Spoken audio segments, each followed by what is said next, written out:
Pois é um exemplo das pessoas. Todo mundo tá. Quem já abriu no grupo aí? Levanta a mão. Quem já abriu no grupo? Não, levanta a mão e fica com a mão.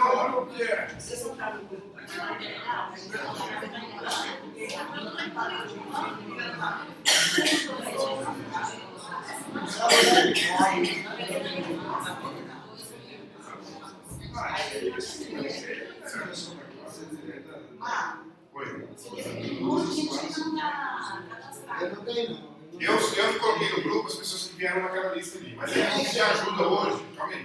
Eu vou pedir ajuda hoje da seguinte forma. Quem não tiver cadastrado, pede ajuda para a Keren. Ah, não, você está sem celular.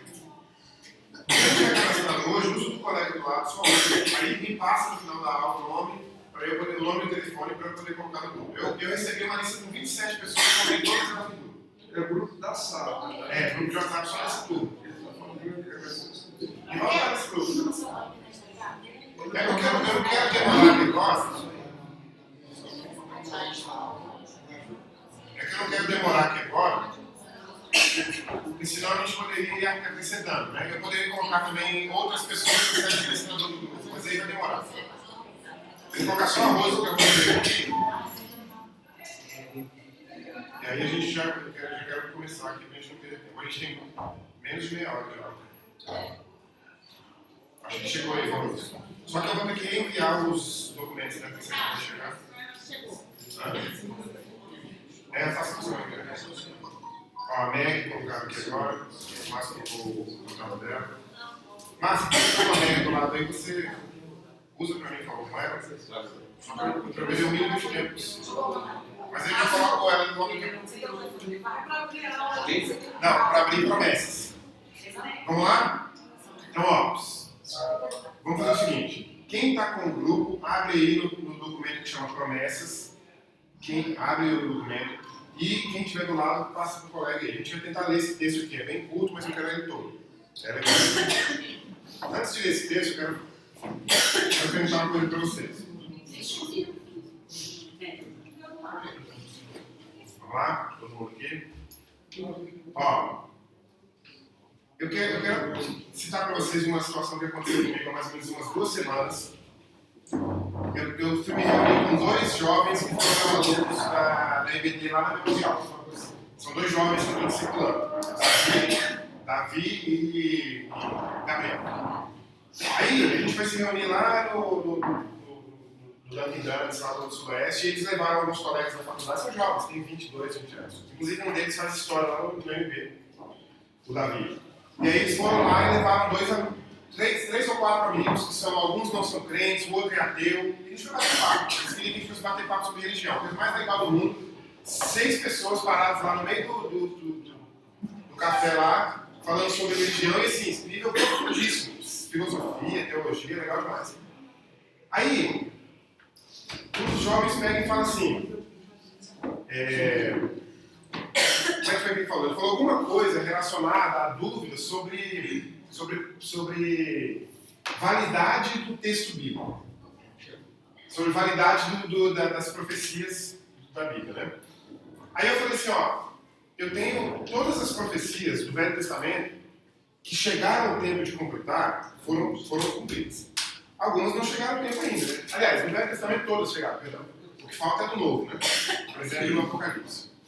Aí, olha só que interessante que eu estou falando para vocês. Presta atenção que isso aqui é legal. Se precisar de cadeira, eu posso tirar esses livros aqui. Eu tirei a bolsa daqui também. Ah, tá. Então, ó.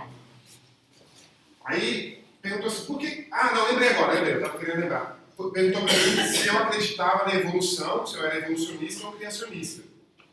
E eu disse que eu era um criacionista da Terra jovem, que chama, né? É o Young Earth Creationist. É aquele aquele criacionista que acredita que a Terra tem cerca de 5.000 anos. A cronologia é estritamente bíblica. Aí o susto foi total, geral, né? Como pode e tal, e os fósseis e não sei o quê. Deixa eu te falar, eu não vou responder sobre os fósseis, vou te responder só sobre uma coisa. E eu quero que vocês prestem atenção agora com toda a atenção. Tem a ver com esse texto que a gente vai ler. Se todas as profecias do Antigo Testamento foram cumpridas sem exceção, então a gente deveria acreditar em tudo que essa Bíblia fala. Porque a fonte que ofereceu a profecia foi cumprida. E a gente que está aqui, todo mundo é cristão, que sabe que a fonte é o Espírito Santo, que a fonte é o próprio Deus. Então, se todas as profecias do Velho Testamento foram cumpridas. Aí eu perguntei para eles, vocês acreditam que todas as profecias do Velho Testamento foram cumpridas? Aí eles não tiveram nenhuma dúvida. Sim, foram. Até porque está repletamente documentado. Sim, foram. Eu falei assim, quem foi que inspirou as profecias do Velho Testamento? O Espírito Santo. Deus. Deus errou? Não. Se Deus não errou na profecia para o futuro, foi Ele que deu o conhecimento sobre o passado. O mesmo Espírito que revela a profecia para o futuro e acerta do que é Deus, é o Espírito que dá, por exemplo, para Moisés a capacidade de escrever o Gênesis, tal como ele escreveu, ou todos os livros da Bíblia que contam qualquer coisa do passado. Sendo assim, eu não posso desacreditar que a Terra tem 5.000 anos. Eu vou ter que dar um jeito, se eu quiser, não quero fazer isso, mas eu vou ter que dar um jeito de correr atrás de provar que o dinossauro de 1 milhão de anos não existe. Mas é um caso para outra história, não tem nada a ver com a gente aqui. Vocês entenderam o que eu quero dizer? O que eu quero dizer é, o Espírito que revela cada trecho da Bíblia é o mesmo, é aquele que não erra e comprovadamente não errou nas profecias do Velho Testamento. Todo mundo entendeu? Quem não entendeu, levanta a mão. Agora, preste atenção nesse texto que a gente vai ler aqui. Eu acho que vocês nunca pensaram sobre isso antes. Quem pensou, levanta a mão e fala assim, realmente já pensei sobre isso. Olha só esse texto, sensacional. Eu tive que traduzir de ontem para hoje, então a tradução não ficou exatamente muito boa não, mas eu estava lendo esse texto essa semana passada. Eu nunca tinha me deparado com esse texto antes. Falei, gente, que sensacional. Se eu tivesse chegado a esse texto antes, eu teria usado ele naquela primeira aula que eu dei aqui, o tempo. Olha só esse texto. Quem de nós aqui não concluiu a leitura de Lucas, o Evangelho de Lucas, ansioso por ao menos um vislumbre da história do avanço do Evangelho? Eu até poderia dizer de Atos, né? Quem nunca terminou a leitura de Atos, quando Atos acaba, você fala assim, caramba, acabou, né? E agora? E agora é só olhar para trás, a gente está aqui, 2000 anos depois. Continuando. O que se deu com a igreja quando os seus fundadores adormeceram? O que se deu com a igreja quando João morreu? João foi o último que morreu, lá em 95, entre 95 e 100. Paulo morreu, Pedro morreu, Filipe morreu, todos morreram. João vai morrer lá no final do século. O que se deu com a igreja depois disso? É a pergunta que está aqui. Outro. O bom pastor sempre esteve com o seu rebanho de acordo com a promessa? A promessa era de que o bom pastor estaria com o rebanho eternamente. Essa promessa foi cumprida. Outro. O Consolador foi percebido em meio ao fogo da perseguição?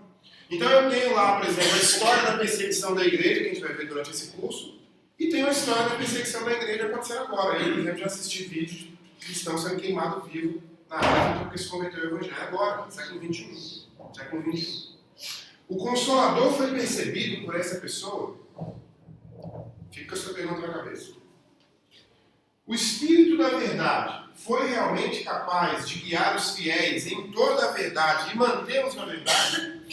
A acusação mais trivial, pueril, infantil que eu ouço como cristão, que eu ouvia na faculdade quando eu fazia meu curso de História era: como é que você pode acreditar numa religião que foi alterada durante os anos com o texto e tudo mais? Foi alterada? Será que o Espírito da Verdade permitiu que fosse alterado?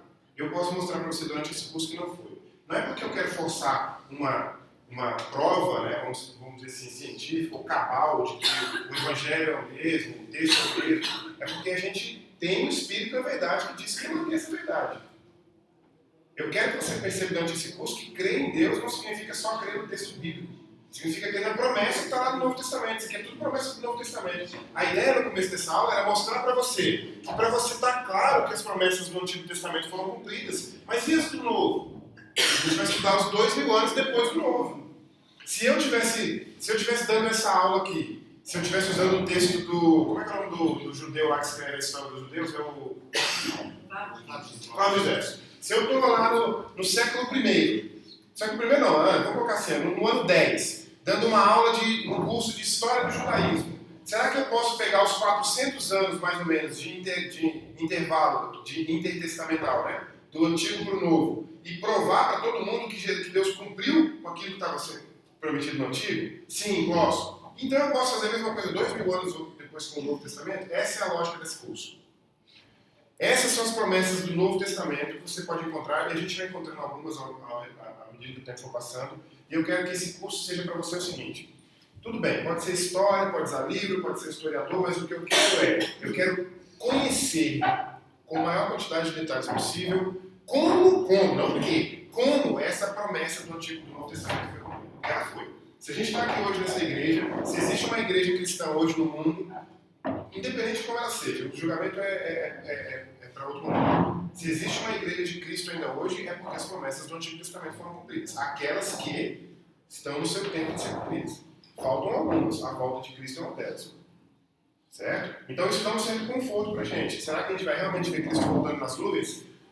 Talvez não, com certeza, porque a promessa veio do mesmo Espírito que prometeu as profecias do Antigo Testamento e cumpriu, e é o mesmo Espírito que revelou para os... Porque eu gosto de parar assim, na linha do tempo, imaginar, o profeta profetiza do futuro. Mas e quem escreve história? Ele olha para o passado. Ele não consegue ver o passado. Bom, a gente consegue, a historiadora ela sabe que a gente consegue. A gente vê o passado numa certa medida, numa certa proporção, certo? Mas quando eu tenho o Espírito Santo, que é o soberano sobre aquela história, revelando para mim aquela história, eu não preciso ter dúvidas sobre ela. Pelo menos eu que tenho um compromisso com Deus, sou um discípulo de Cristo. Então esse é o objetivo desse curso. Que a gente vai estudar história, vai. Dentro de todas as categorias da história, ótimo. Mas o que a gente quer fazer aqui eu quero saber, eu sou crente, sou filho de Deus, sou discípulo de Cristo, eu quero ver com os meus olhos o que ele fez para cumprir essas promessas do Novo Testamento. O Espírito Santo esteve conosco, lembra? Ide por todo mundo, pregai o Evangelho a toda criatura, batizando-os em nome do Pai, do Filho e do Espírito Santo. E eis que estou convosco até o fim dos tempos. Ele está conosco até agora, 2019. A gente vai ver que está. Não balança a cabeça ainda. Você está pensando que ele está com você agora. Ele está com você hoje. Mas será que ele começou a cuidar de você no ano 2000? Como igreja? Pô, claro que não, professor. Eu nasci em 70. Será que ele começou a cuidar na década de 70? Também não. Ele começou a cuidar quando? Lá no Pentecostes, lá no próprio Jesus Cristo, no ministério de Jesus. O texto do Novo Testamento não quer dizer, entre outras coisas, quer dizer, uma promessa do que a gente está. A gente é resultado da promessa. A gente é resultado da promessa. Certo? Então isso aqui eu achei sensacional. E isso faz todo sentido, porque eu estudo a história da igreja há 10 anos. Inclusive, há alguns anos eu tenho dado esse curso, que é um curso panorâmico, né? Então eu até brinco com os alunos, eu conheço toda a história da igreja. Claro que eu não conheço todos os detalhes, mas eu conheço toda a história, vocês vão conhecer também. A narrativa final que vocês vão ter quando acabar esse curso é de 2000 anos de história. E em nenhum momento você vai poder falar assim, realmente, esse evangelho escapou, hein? Escapou na beira. Não escapou na beira. As promessas do Novo Testamento foram cumpridas dia após dia, desde o dia que Jesus ascendeu aos céus, desde o dia do Pentecostes, desde o dia que João dormiu, adormeceu. Porque aí a gente vai ver, inclusive a partir já da próxima aula, que é a aula que começa a falar mais precisamente da história em si, a gente vai ver que, tendo João morrido, e eu estou colocando João só porque foi o último, né? Mas tendo João morrido, a igreja continuou sendo cuidada, tal como a promessa de Cristo, né? Tal como parte do Novo Testamento, e a igreja continuou sendo cuidada como foi cuidada lá com os apóstolos. Também é fantástico perceber, inclusive a gente vai falar sobre isso aqui no texto, como que tem uma diferença, quem estuda a história da igreja, como vocês vão estudar agora, consegue dar muito mais valor ao texto do Novo Testamento, porque você vai saber que o texto do Novo Testamento, esse sim é inspirado pelo Espírito Santo. Qualquer texto pós-Novo Testamento que é essencialmente útil para nós, Policarpo, Clemente de Roma, Eusébio de Cesareia e os demais, aí a gente pode avançar aí para Agostinho, Tomás de Aquino, a Reforma Protestante toda. Esses textos não são inspirados pelo Espírito Santo, certo? Mas o texto do Novo Testamento é. E você vai conseguir perceber, você vai falar assim, gente, como pode, é sensacional. O cânon do Novo Testamento é direcionado pelo Espírito Santo. Estudar a história da igreja é um conforto. É falar assim, eu estou no time que está ganhando há 2000 anos, eu estou no time que vai ganhar até a volta de Cristo. Certo? Alguma observação, algum comentário? Só queria fazer uma fala que você falou aí, usou o termo religião, né? Porque essa religião é assim e tal. Só para frisar que o cristianismo não é uma religião. Tá? A gente pode fazer isso na cabeça, tirar esse dogma. Religião é romana, é outro. Cristianismo é cristianismo. Tá? A Bíblia, quando ela menciona religião, ela menciona com o fato de religião é serviço. É a forma como você presta serviço para as pessoas. Está lá em Atos 1, 27. É um aspecto terminológico, né?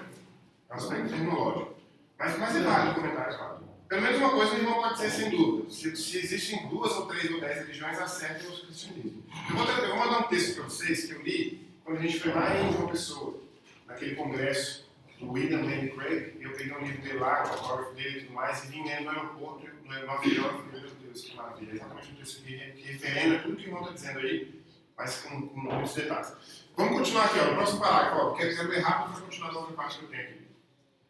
E o que aconteceu com os discípulos que foram os primeiros frutos do ministério apostólico? Ou seja, os discípulos de Paulo, os discípulos de Pedro, os discípulos de Filipe, os discípulos de João. O que aconteceu com eles? A gente vai ver. Paulo havia dito, e o que de minha parte ouviste através de muitas testemunhas, isso mesmo transmite a homens fiéis e também idôneos, para instruir a outros. Feche o seu olho agora, imagina uma... Bom, não precisa fechar. Mas imagina uma linha do tempo aqui na parede, no ano 50 depois de Cristo. Jesus já morreu, já ascendeu aos céus. Paulo está em pleno ministério e Paulo está dizendo isso aqui, ó. Está dizendo lá com um grupo de pessoas. Eu esqueci agora qual carta, acho que é Timóteo. Segundo Timóteo, primeiro Timóteo, acho que é Timóteo. Então Paulo está mandando uma carta para Timóteo, para quem quer que seja, você entendeu o que eu quero dizer. Aí está dizendo assim, ó, e o que de minha parte ouviste, através de muitas testemunhas que contaram para você, isso mesmo, transmite a homens fiéis, escolhe homens fiéis aí para transmitir, fiéis e idôneos, para que esses instruam outros. Olha que sensacional o cuidado, né? E a lógica. Então, Paulo aprende com, vou colocar aqui bem, quer ver, ó, olha só o que eu queria que a dimensão que eu queria que você tivesse é essa daqui. Jesus Cristo chama os 12 e ensina para eles. Os 12 chama quaisquer próximos. Paulo, por exemplo, é um deles, porque Paulo não aprendeu com Jesus. Paulo aprendeu com os 12. Ele aprendeu direto com Jesus. Ele fala, é claro, eu aprendi de homem nenhum, aprendi com o Senhor. Não. Ó, meu irmão, ó, separei a cadeira aqui para jogar, irmão. É o seguinte, eu entendi, do Espírito. Mas eu quero dizer o seguinte, ele não conviveu fisicamente com Cristo. Aliás, quantos anos Paulo levou para fazer a primeira viagem missionária depois que ele se converteu? 13, 14, quase 15. O que ele fez durante 15 anos? Eu acho que ele ficou estudando. Deve ter feito um mestrado e um doutorado. Não, sério. Porque ele tinha um mestrado e um doutorado em educação rabínica. E agora ele vai ter um mestrado e um doutorado em evangelho. E ele é tão sábio que ele fala assim, eu vou aprender isso direito, vou passar direito. E fala isso aí que acabou de falar. Então, Cristo separa os 12 e ensina para os 12. Já vai entrar? A Vanessa tem uma palavra para vocês e já continua. Bom dia, pessoal. Bom dia. Queria dar as boas-vindas para vocês e dar alguns avisos também para a boa convivência, né? Vocês viram, né, que está um pouquinho cheio de tinta ainda, desculpa, mas terminamos sexta-feira. A gente substituiu o café.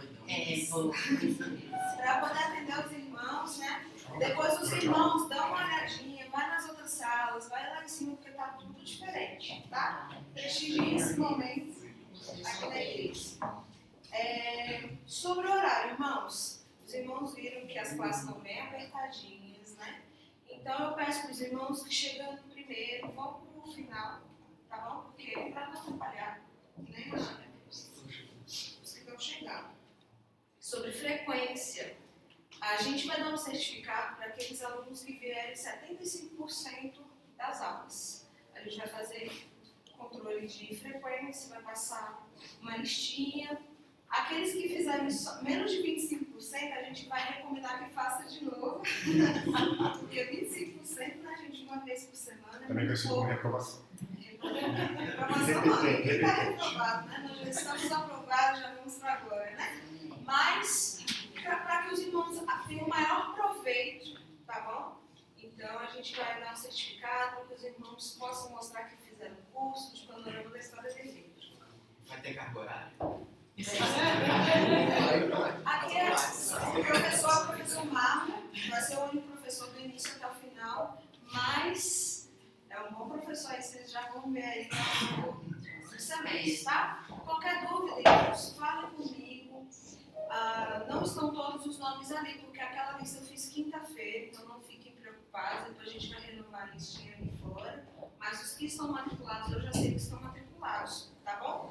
E infelizmente a gente não pode abrir mais vagas, então evitem ficar convidando as pessoas, tá? Porque os irmãos viram, hoje já está lotado. Se a gente deixar mais pessoas entrarem na classe, a gente não vai ter como atender da melhor forma, tá? Então evitem ficar convidando para a classe, eu sei que a classe está muito boa, mas nos próximos semestres a gente vai oferecer de novo, tá bom? Obrigada pela presença de vocês. Parabéns. 2, né?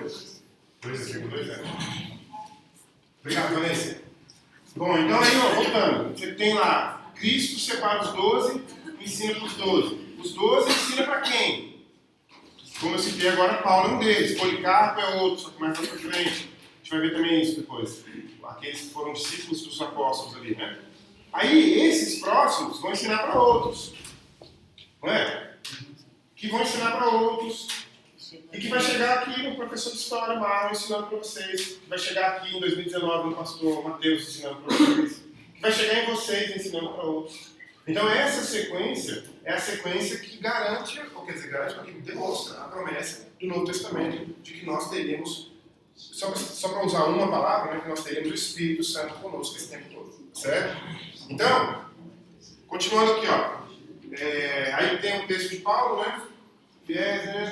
Aí vem, ó, como essa orientação foi seguida? Paulo deu uma orientação, como que ela foi seguida? A gente vai ver. As palavras tocantes de Pedro vêm à mente. Aí Pedro diz, mas, de minha parte, esforçar-me-ei diligentemente para fazer que, a todo tempo, mesmo depois da minha partida ou da minha morte, conserveis a lembrança de tudo.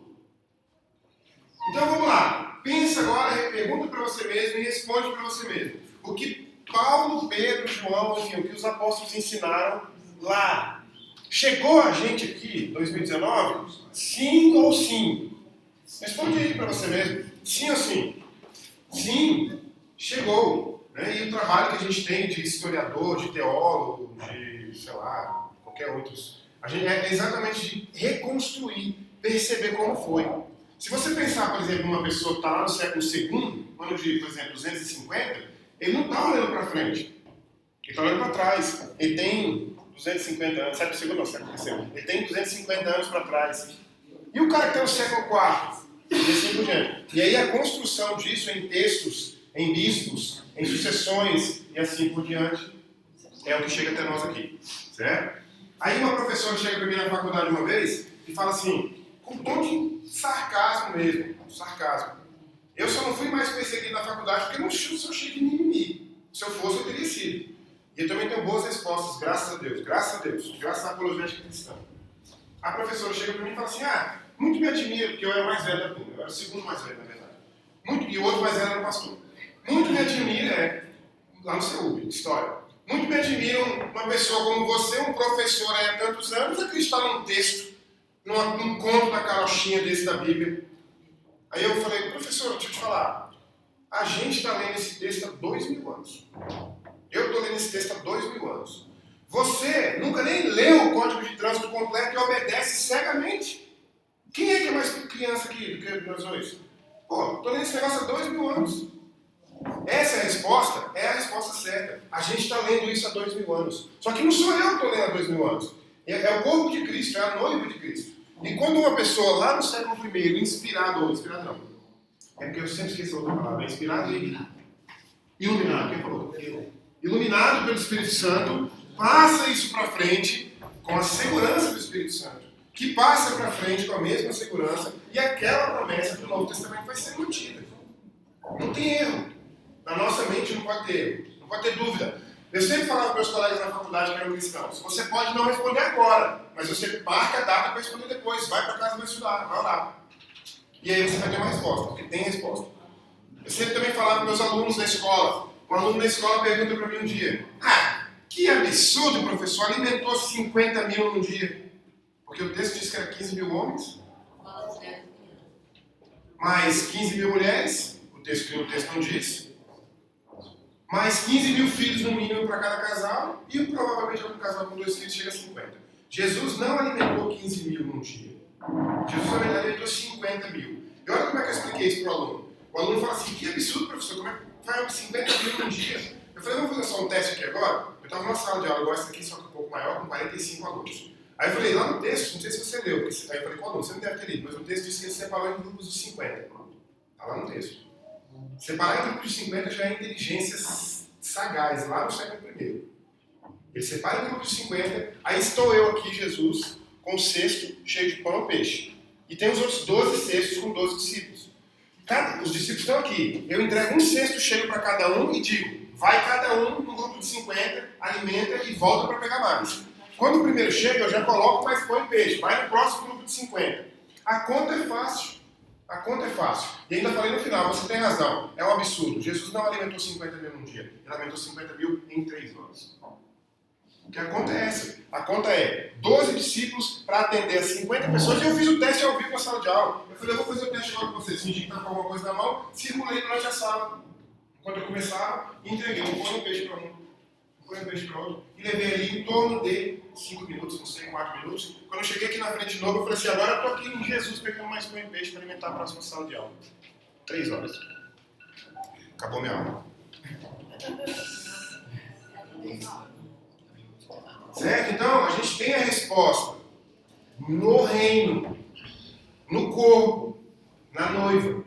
Talvez você não tenha a resposta amanhã, na faculdade, no trabalho ou no prédio. Mas a gente tem a resposta. Então, quando você tiver alguma pergunta difícil lá, é só você falar: peraí que eu vou lá conversar com alguém e volto na semana que vem para responder. E é provável que o cara ainda faça uma chacota de você. Você não sabe nada. Ora, volta, procura no reino, no corpo, responde depois. Está tudo respondido. Certo? Eu sei que eu acho que eu tenho 10 minutos, então eu quero só concluir a leitura daquele texto e passar para um outro aspecto que a gente vai fazer aqui ainda hoje. Aí continua assim, as palavras de Pedro vieram à mente, né? Aí vem: esse esforço foi realizado com sucesso? Nós vamos ver 2000 anos para a gente ver se foi realizado com sucesso. A essas investigações naturais e piedosas, os pais apostólicos, vocês vão ver a partir da semana que vem que a expressão pais apostólicos é estritamente para os 12. Eu poderia colocar alguns outros que a gente vai colocar depois, o próprio Paulo também, mas é o século I, tá? Século I. É até João, vamos dizer assim, pais apostólicos. Depois tem os pais da igreja, diferentes, são terminologias parecidas, mas é outra coisa. A essas investigações naturais e piedosas, os pais apostólicos dão uma resposta enfática. Sim, a resposta para todas essas perguntas que a gente fez aqui hoje é sim. Todas as respostas aqui, a resposta é sim, todas as perguntas. Né? Alguns provavelmente diriam, alguns incrédulos, né? Eles, aqueles que foram a sequência, né? No século II, no século III, Gregório de Nissa, Agostinho de Hipona, Gregório I e assim por diante, até chegar a nós aqui, eles não me ensinam nada. Eu não gosto das suas citações multiplicadas das Escrituras. Aí a resposta vem. A resposta é: se você está familiarizado com as Escrituras hoje, no século XXI, deve-se a isso em grande parte a essas testemunhas primitivas do cânon do Novo Testamento e do Espírito. Por seu testemunho, detectamos o que é espúrio, o que é rejeitável, né? E identificamos o que é real. Não vale nada para você descobrir que a nossa Bíblia é a Bíblia deles, que a nossa fé é a fé deles, que o nosso Salvador é o Salvador deles, que o nosso Deus é o Deus deles. Também somos ensinados por eles a obedecer, deixa eu colocar a palavra errada aqui, a obedecer ao preceito do apóstolo: habite ricamente em vós a palavra de Cristo, instruí-vos e aconselhai-vos mutuamente em toda a sabedoria. E o resto do versículo passa por lá, etc. Sendo assim, eles refletem o cuidado apostólico de que os homens devem ser educados para ensinar também aos outros. Então, isso aqui é sensacional, porque isso aqui é uma nova percepção de 2000 anos de história.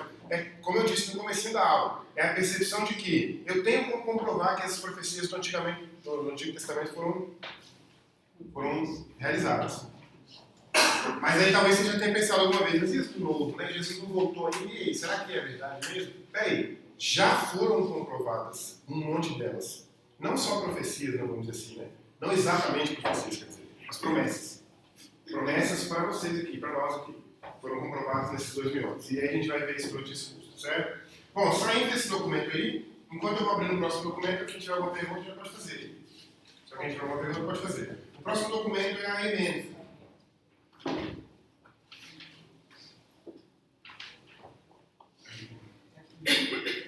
Alguém tem alguma pergunta para fazer da primeira parte? Não? Todo mundo conseguiu abrir o documento chamado emenda? São 3 páginas, você vai ler com atenção na sua casa. Mas o que eu quero que você observe é que tem objetivos. Vou ler só eles. Conhecer os períodos... Todo mundo está comigo aí? Eu estou lendo?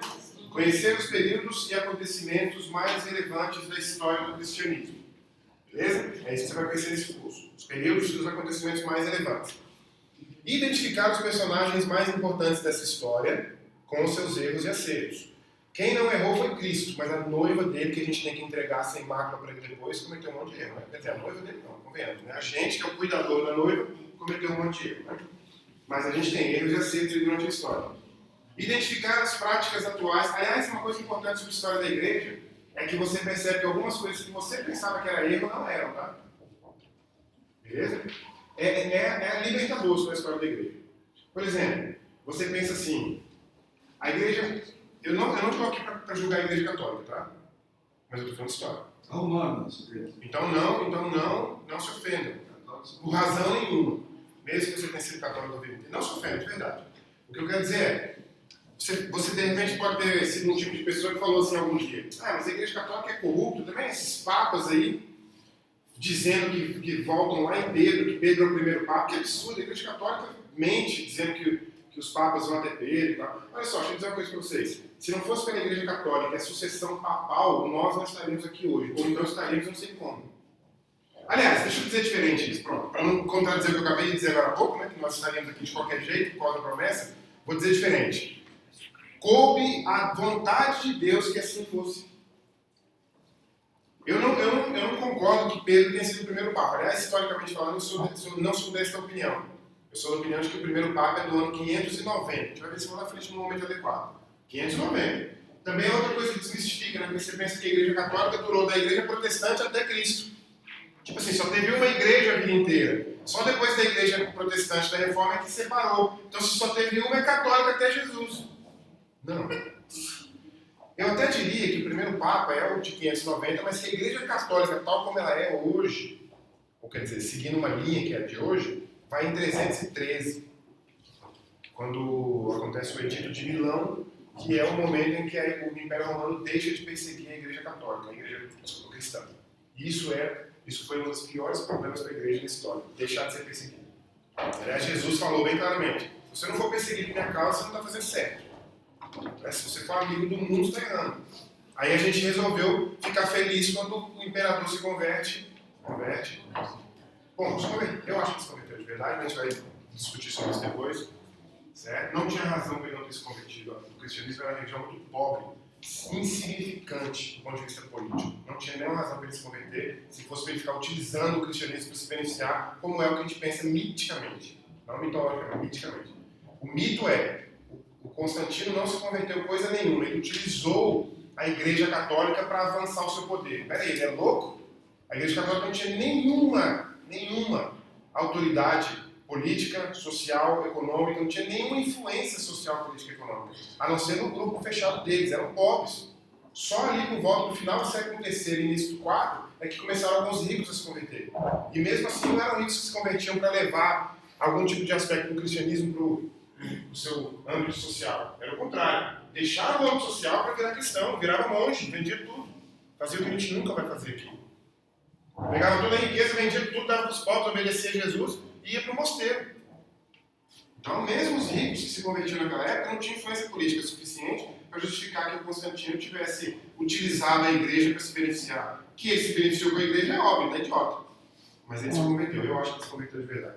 Seja como for, eu esqueci onde eu estava. Quando eu fui falar do... Bom, então tá, então já que vocês lembraram do elemento, eu volto primeiro. Não era isso não, mas eu esqueci. Então, ó, identificar as práticas. Eu lembrei o que era para você desmistificar algumas coisas. Tipo assim, nossa, um absurdo, o Papa lá em Pedro. Que absurdo e tal. Bom, o Papa em Pedro é um absurdo, mas outras sucessões de bispos que a gente considera como Papa são essenciais para o andamento da igreja. Identificar as práticas atuais da sua igreja com o desenvolvimento da história eclesiástica. Você nunca se perguntou por que a gente canta em pé? Será que a gente canta em pé porque o pastor manda? Você nunca se perguntou por que a gente recebe a ceia, elemento de cada vez? Se bem que tem algumas igrejas que fazem colocar o elemento no vinho assim, né? Sobre a questão do batismo, já tive essa discussão rápida com a minha mãe lá. O batismo correto é... Não respondam. Não respondam. Não respondam ainda, tive respondendo daqui a 6 meses. O batismo correto é o por imersão ou por aspersão? Não respondam. Mas eu acho que você deve pensar que o de aspersão não vale. Mas houve uma época em que os pais da igreja, os bispos, aqueles iluminados pelo Espírito Santo, diziam: se tiver água correndo no dia, batiza por imersão, senão batiza de qualquer jeito que der. Obedece a Deus e ponto final. Tudo bem, né? Aí se você falar assim, mas e hoje? Hoje tem água corrente para todo lado, e aí a igreja X ainda continua com a aspersão? Bom, aí você vai estudar esse vai lá, para saber por quê. Mas a história da igreja revela essas, né? Você vai num culto, por exemplo, numa igreja anglicana e vê e agora, como bispo? Você vê o bispo lá vestido igual um padre católico, você fala, mas o que está acontecendo aqui? Sabe por que você faz essa pergunta? Porque você estudou história. Porque quando você estuda história, você percebe que a igreja anglicana, ela é uma igreja da reforma protestante, mas que tem características muitíssimo próximas da igreja católica, em termos de rituais no mínimo.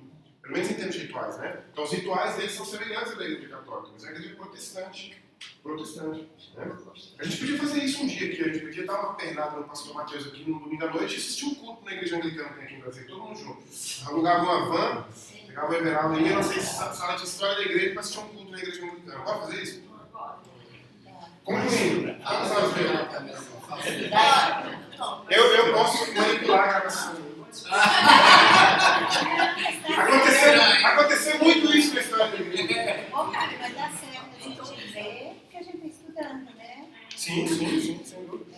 Bom, vou encerrar. Ser capaz de contar uma narrativa da história da igreja. Quando você terminar esse curso, eu quero que você seja capaz de contar, sem ter que ler texto nem nada, do jeito que você quiser e conseguir, como é que é esses 2 mil anos de história. Você pode levar 2 minutos para contar. Eu fiz um teste uma vez na sala de aula, fazia esses testes de vez em quando, tentava com os alunos assim, eu pegava a nota de R$50, colocava no quadro, um de 100 se eu tivesse na hora, colocava no quadro e falava assim: quem conseguir falar para mim qualquer informação sobre o Egito durante 2 minutos, marcado no cronômetro, leva essa nota aqui.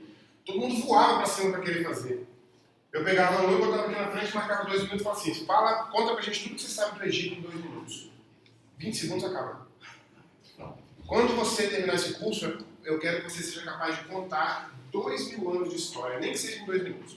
Vai ter uma nota de R$100. Eu não estava dando aula de Egito naquela ocasião, agora eu não posso oferecer uma nota. Porque agora eu sei que vocês vão conseguir.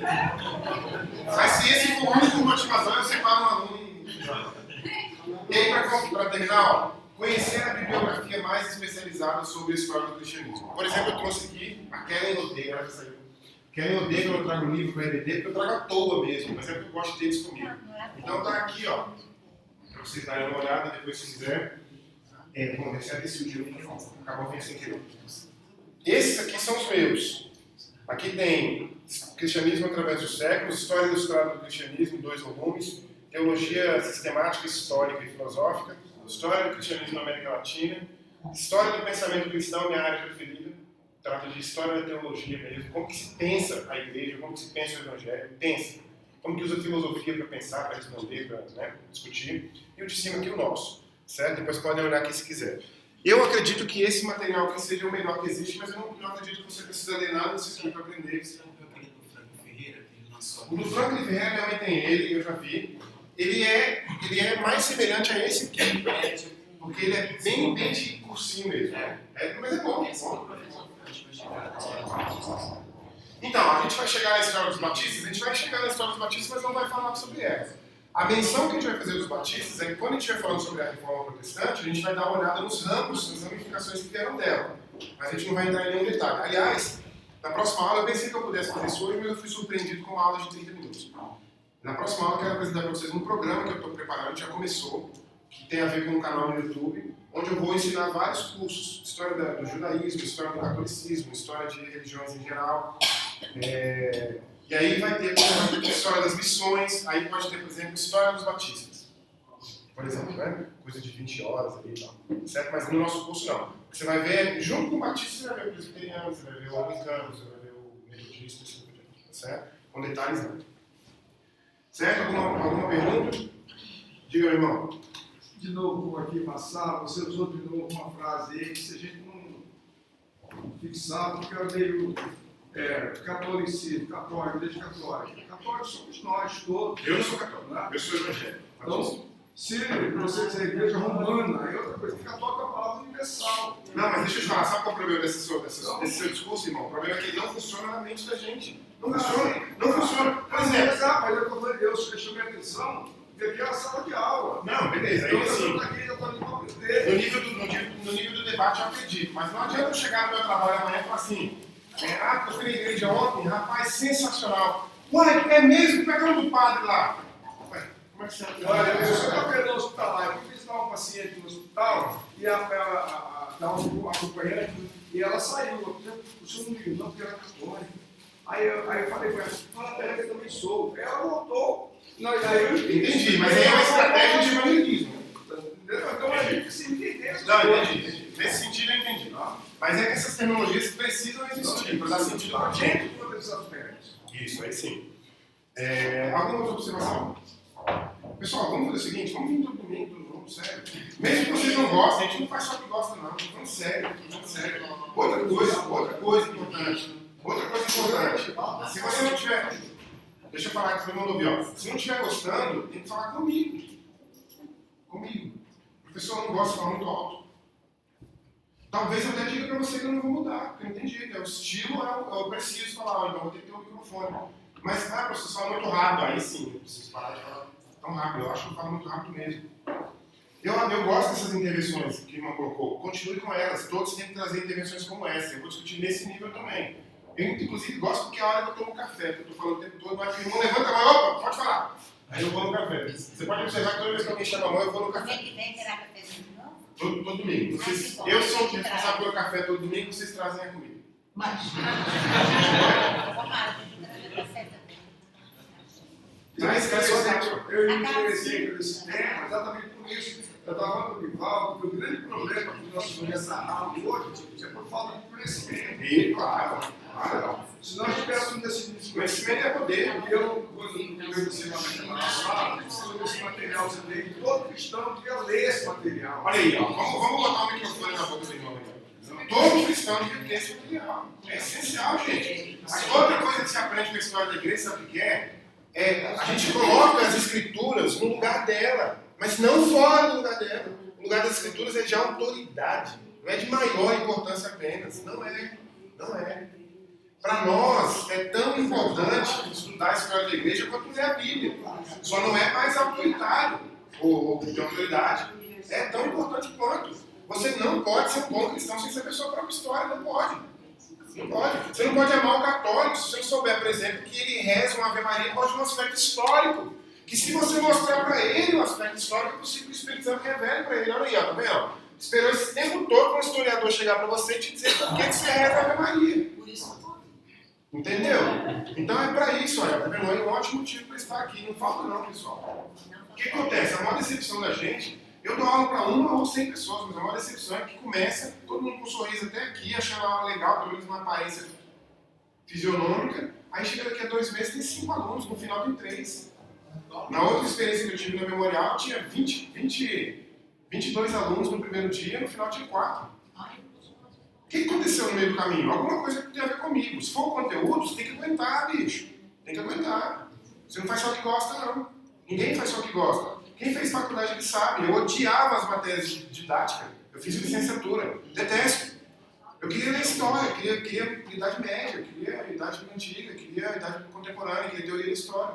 Aí vem uma tal de psicologia da educação, didática em sala de aula. Tipo, tá dando aula com um bando de trouxa que não saber nada.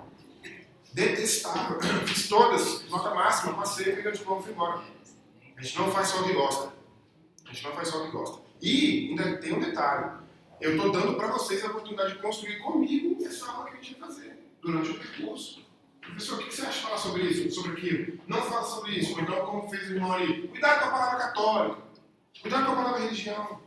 É isso mesmo, tem que ser isso, certo? Então eu vou encerrar. Quem quiser ficar aqui, ficar batendo papo, qualquer coisa, está dispensado. Não é para ficar porque vai atrapalhar o culto, a gente tem que ir para o culto, mas está liberado no momento do final de hora, certo? Algum outro comentário, alguma outra pergunta? Não?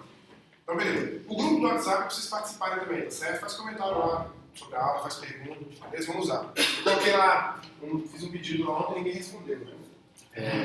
Para preparar uma brevíssima exposição de Paulo, de Pedro e de João. Mas também não é para hoje, é para a próxima aula. Certo? Quem quiser fazer, é 1 minuto. Aliás, eu vou cortar quando passar de 1 minuto. Certo? Só porque vocês vão entender que na próxima aula eu não quero falar muito sobre o século I, porque a Bíblia tem um livro de Atos para isso. Né? Acho que é melhor para a gente. Se bem que dessa vez você poderia ter um consultar frente aí. Vamos lá. Louvado seja o Senhor, Pai, por essa manhã de hoje, por esse primeiro dia de aula de EBD, depois da volta do recesso. Obrigado pelos irmãos que estão aqui. Te peço, em nome de Jesus, Pai, que cada um deles esteja aqui de novo domingo que vem. Que eles... Eu te peço que eles gostem da aula, Pai, mas se eles não gostarem, eu peço que eles tenham um compromisso não comigo, mas com o Senhor, com a igreja, com o EBD, com o ensino religioso, e que eles sejam fiéis e honestos. E que quando precisarem fazer algum comentário, que eu também seja honesto para entender. Peço que o nosso ambiente seja de conhecimento, seja o ambiente que foi colocado aqui agora, no texto de Paulo, no texto de Pedro, um ambiente em que pessoas idôneas estão ensinando, pessoas idôneas também aprendendo, para que depois ensinem outros. Peço que seja esse o nosso espírito. Em nome de Jesus, amém. Amém. Glória. Diga aí, ó.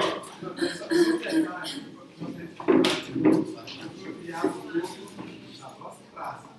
Eu convido vocês que no daqui a pouco a mesa sapato.